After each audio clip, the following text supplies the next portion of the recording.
As a musician, you're going to beam with positivity and optimism, regardless of whether you're faced with difficulties, lack of resources. You're going to make it happen because a music career is your dream. However, there are mistakes common to all musicians. So in this video, we're going to discuss the top 5 mistakes that all musicians make. Hi guys, I'm Ms. Crystal. I'm an entertainment attorney, public speaker, and author of How to Keep Your Dukes Up in the Music Business. I'm the owner of Dukes Up Records, and most importantly, I'm an independent musician. Don't forget to subscribe and turn on those bell notifications so you don't miss our weekly videos dedicated to helping you with your music career.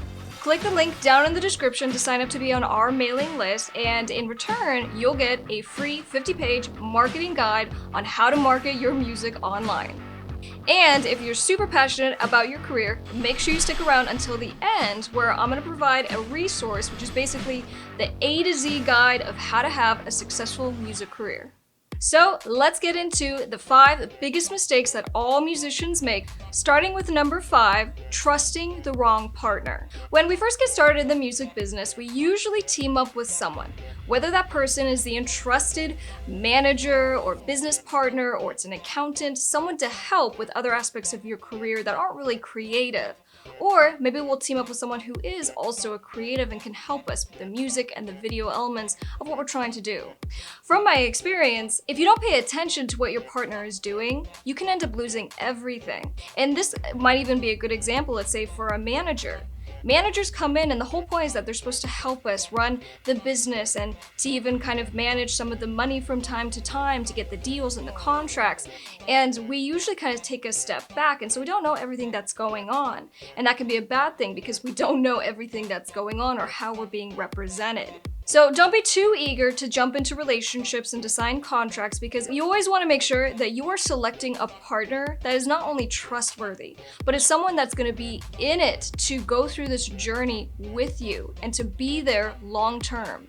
Now, alternatively, I talk about this in other videos, sometimes that partner might be a company. It might be, let's say, a record label. And so you are having kind of discussions about signing contracts and getting into bed with these companies because you hope that they're going to help you. But just as critical as you would be with selecting your manager, your attorney, your agent, you have to be that critical with the partners that you select in the business sense to do your merchandising, your touring, and again, the actual record label that you end up signing with. Number 4, copyright registration. This is a simple step, but one that's often overlooked. What a lot of musicians don't understand is that under copyright law, as soon as you make your song, as soon as you write your lyrics, you have copyright in that song and in those lyrics. What musicians get confused about is when you need to actually register with the Library of Congress or just the Copyright Office. It's the same thing. It's a small fee to pay, but you want to register every single time you have a new song. And the reason is because should an issue arise, if you have not filed to register your music, you're going to need to wait, which is sometimes 9 months, if not even longer, to get a copyright certificate showing that you actually registered your music. And you need that in order to file a lawsuit and to enforce your rights as the exclusive copyright owner. So like I said, it's one of those steps that is often overlooked, but it's a critical one. Make sure you are copywriting your music through the Library of Congress every single time you have a new song or an album. Number 3, not working out the details from the start. Now, more times than not, when you guys call my law office, it's because you have a problem that probably could have been dealt with had you just talked about it in the beginning.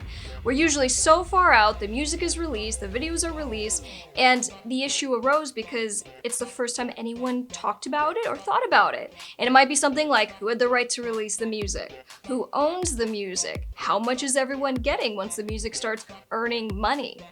Make sure you always have those conversations, because look, at the end of the day, you're going to look more professional because you're willing to have these conversations. You know it's going to avoid problems, and I'll tell you what, most clients end up paying me 10 times more dealing with these problems on the back end than if they had just put together something super simple in the beginning of the relationship, so don't make that mistake. Which brings me to number 2, not getting an attorney early enough. Guys, you shouldn't be calling me because all of a sudden everything is falling apart. There's a huge battle going on, a dispute with your collaborator. It really should be at the point that you guys had a conversation, you worked out the main terms of your deal, and then you call me because I'll put together something super simple. It will end up being monumentally cheaper for you in the long run, but also remember, I don't care where you're at in your music career, if you're just starting, if you've been at it for a while, when you're the kind of person that right out the gate is going to talk about the deal points, that's going to want to put something into a contract, it just makes you seem more real life. These are what the real life musicians, pro musicians do. Everyone has to do contracts. And so making sure to get an attorney, like I said, earlier the better, because you're just going to avoid a lot of issues that unfortunately do happen down the road, because when we all start with these collaborations, we think everything's going to go well. And so we believe in the goodwill of our partners, but unfortunately it doesn't always play out like that. And when money gets involved, people can change. So a good rule of thumb will just be, as soon as you need to put together a contract, or as soon as you get a contract to sign, you should call an attorney. And more specifically, you want to get an entertainment attorney, someone who really knows these kinds of deals and is going to be able to advocate for you and getting the absolute best deal possible. The number one mistake that all musicians make is that they do not get written contracts. Musicians, by and far, do verbal agreements, which it's kind of like what it sounds like. It's you and I agree verbally that we're going to do something, and then we just kind of move forward with the relationship. We never stop to take the time to actually write out a contract. And even though verbal agreements are enforceable under the law, nonetheless, it leaves a lot of room for potential confusion and issues down the road. And, I mentioned in the earlier points just about when you don't have the conversation about those critical terms, one of the issues that I see come up quite a bit has to do with credit. Sometimes people care a lot more about credit and how they are credited as a songwriter or a producer on a certain track over even, let's say, the financial compensation for their services. And so by having those conversations and deciding to actually put it into a written contract, you save yourself a big headache down the road. Whether you're just starting a music career or you've been in the industry for a while, drop a comment down below and let me know a mistake that you made in your music career. As someone who has been doing music since I was 5 years old, and now as an attorney today, I have had a lot of experience in this industry, both as a musician as well as an attorney, just to see a lot of the mistakes that musicians do make, but also the ones that I make. And I can even tell you the last time that I had a verbal agreement, or what is also called a handshake deal, was my first year of law school.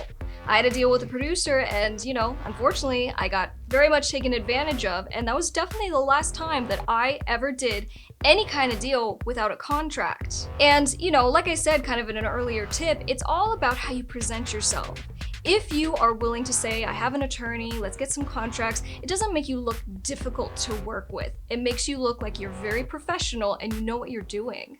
And as promised, for those of you who are super passionate about your music careers, be sure to check out How to Keep Your Dukes Up in the Music Business, because it really is the A to Z guide on how to be successful in the music business.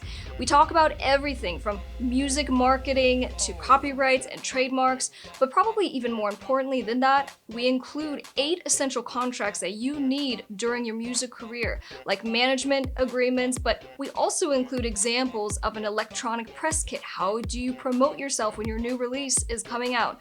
So it's a really, really helpful resource. Be sure to check it out on Amazon. It's available in physical copies, Kindle, and I can even read it to you via the Audible version. And as we're all working on our music, be sure to check out my latest releases, available on all music platforms.